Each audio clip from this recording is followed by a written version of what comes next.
بسم الله الرحمن الرحيم الحمد لله رب العالمين والصلاة والسلام على نبينا محمد وعلى آله وأصحابه وسلم تسليما مزيدا ثم أما بعد إخوة الكرام السلام عليكم ورحمة الله وبركاته.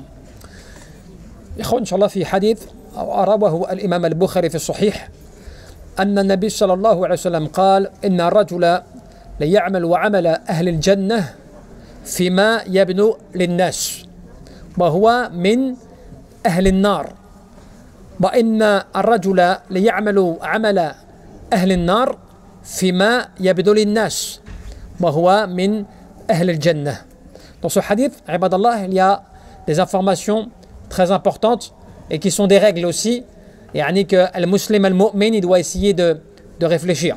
Lorsque le prophète sallallahu alayhi wa sallam nous dit que certes, l'homme, la personne, peut réaliser des œuvres, elle réalise des actions, et ces actions, devant les gens, on dirait des actions des gens du paradis. Et pourtant, celui-ci sera une personne de l'enfer. Et aussi, une personne peut réaliser des œuvres devant les gens, dont ces œuvres seront des gens de l'enfer. Alors qu'en réalité, cette personne sera une personne du paradis. Et quand, pour bien comprendre aussi cela, il y a un autre hadith, mais qui n'est pas directement lié à cela, mais qui va nous permettre à nous, alhamdoulilah, de comprendre le sujet. Lorsque le prophète, alayhi salatu wassalam, te dit « Ida arad Allah bi'abdi khayra, sti'malahu » Donc celui à qui Allah Jalla fi'ula veut du bien, eh bien il le fait agir. Il le fait agir. Et donc les compagnons ont posé la question « Ya Rasulullah, kayfa yasta'miluhu » Ya Rasulullah, comment est-ce que Allah subhanahu wa ta'ala va faire agir la personne? Ils n'ont pas compris. Eh bien, le prophète alayhi salatu wassalam répond yuwafiqahu li'amali salih qabla al-maut.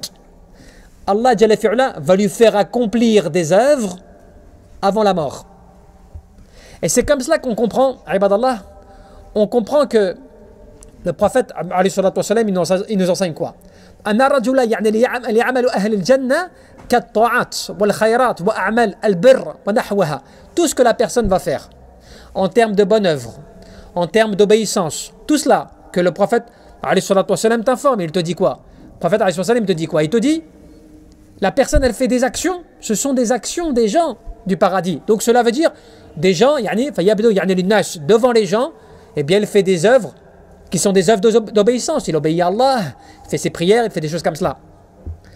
Et donc, devant les gens, ay ظاهر هذا العمل أن صاحبه سيكون يعني من أهل الجنة. Devant les gens, eh bien quand on voit ces œuvres, on ne peut connaître nous ces œuvres-là que comme des œuvres qui sont des œuvres du paradis. C'est vrai quand tu vois quelqu'un faire ses prières, quelqu'un faire des bonnes actions, quelqu'un faire des aumônes, tout cela que toi tu vois avec tes yeux, ce sont des œuvres des gens du paradis, des gens qui font du bien. Alors qu'en réalité, la chose, elle n'en est pas comme cela. Au fond, la chose, elle n'est pas comme cela. Cela veut dire quoi?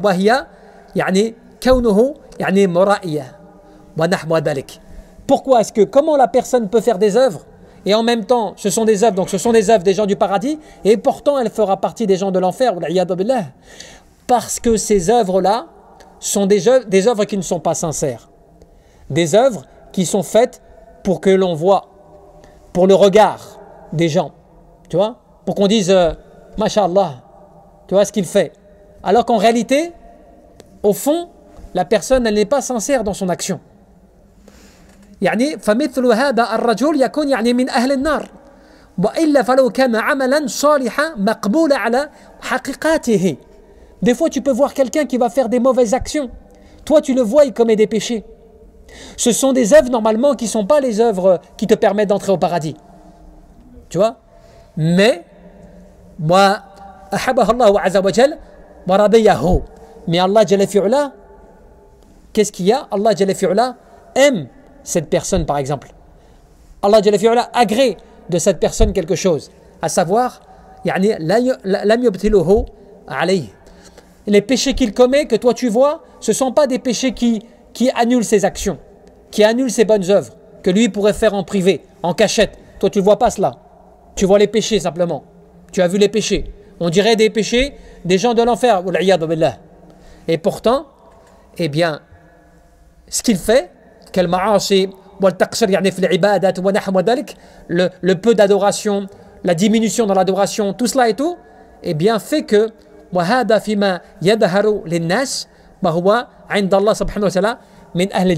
devant les gens, tu vois ces mauvaises actions, on voit ces actions, mais en réalité auprès d'Allah subhanahu wa ta'ala, il fera partie des gens du paradis. Et comment est-il possible cela? Eh bien cela est possible, yani husn al-khatimah. Cela va dépendre de la finalité. Comment est-ce que la personne va mourir? Sur quoi elle va mourir? Ce qui veut dire encore une fois que toi des fois tu vas voir des œuvres, tu vois quelque chose, on juge les gens, on voit des mauvaises actions, on voit des péchés, c'est blâmable, on condamne les péchés, c'est haram.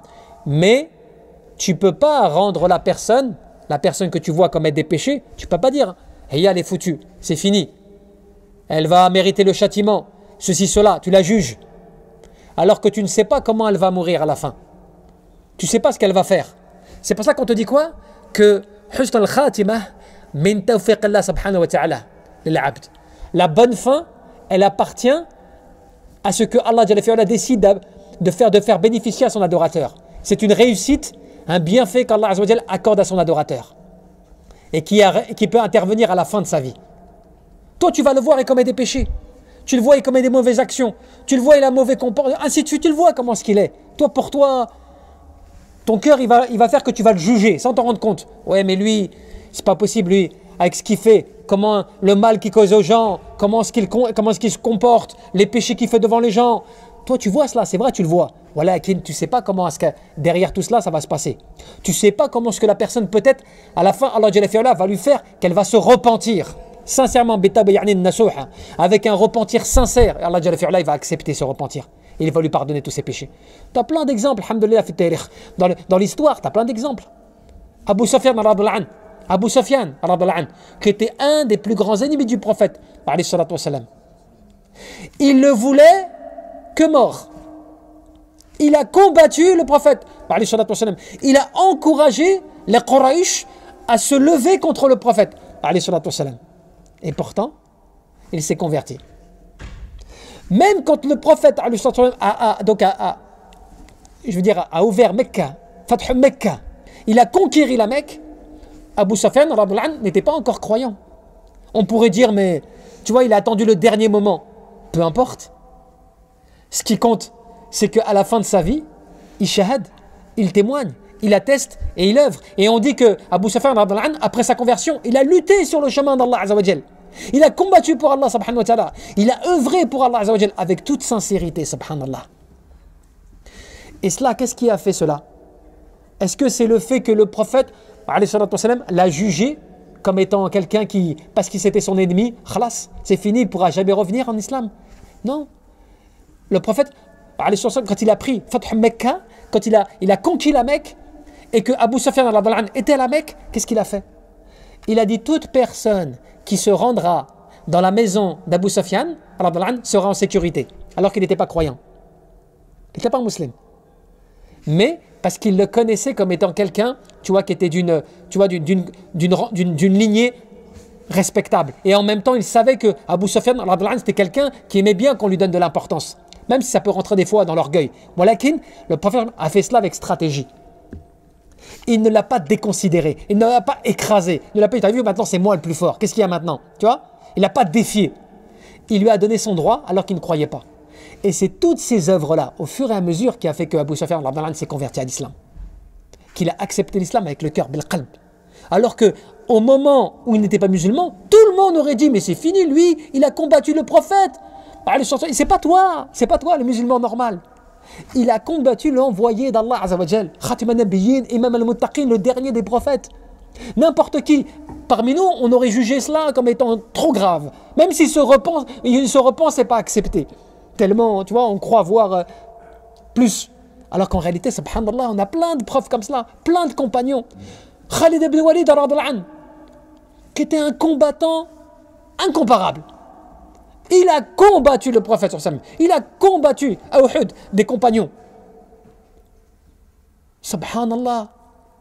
C'était quelqu'un qui était en confrontation directe, physique, avec un objectif, tuer le prophète et ses compagnons. Et pourtant, mais quand on voit la biographie de Khalid après sa conversion, quand on voit son dévouement, quand on voit sa sincérité et ce qu'il espérait d'Allah Azza wa Jal, vraiment ça nous remet à notre place. Comme quoi, attention, tu parles sur les gens et tu fais pas attention. Tu vois des œuvres et tu le juges. Les œuvres, elles sont mauvaises. Tu condamnes les œuvres, tu vois. Tu condamnes les œuvres, tu les blâmes les œuvres. Il n'y a pas de problème. Les péchés, ils sont blâmables. Et ils sont graves pour la personne. Mais tu ne sais pas comment Allah a calculé pour un tel ou un tel comment est-ce qu'il va revenir à Allah subhanahu wa ta'ala. Et c'est pour cela qu'on te dit quoi? Lorsqu'Allah il veut un bien pour son adorateur, il le fait œuvrer. Qu'est-ce que cela veut dire? En bien, les ulama te disent quoi? Ils te disent par rapport à cela, يجعله يقوم بعمل صالح قبل موته ويقبض روحه وهو يقيم هذا الأعمال. Allah Jalla fi'ala, il lui fait faire des bonnes actions. Il lui fait faire des bonnes œuvres. Allah, il le motive pour qu'il fasse des bonnes œuvres. Et au moment où il est au meilleur des bonnes œuvres, Allah Jalla fi'ala récupère son âme. Il le fait quitter ce bas monde. Dans quelle situation? Dans la meilleure des œuvres.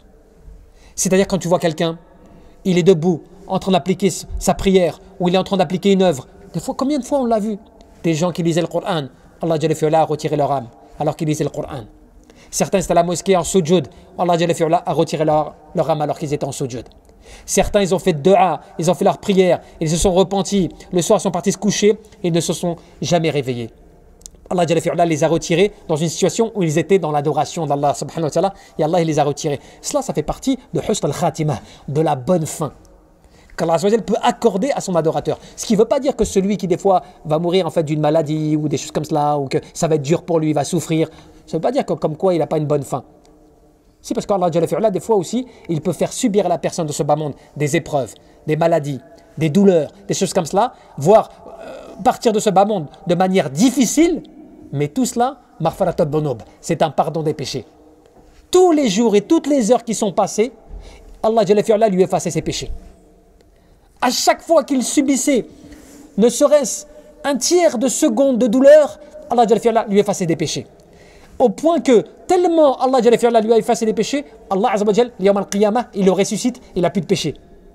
Il lui a tout effacé parce qu'il a vécu dans ce bas monde, subhanallah. Eh oui, il y a différents types de départ.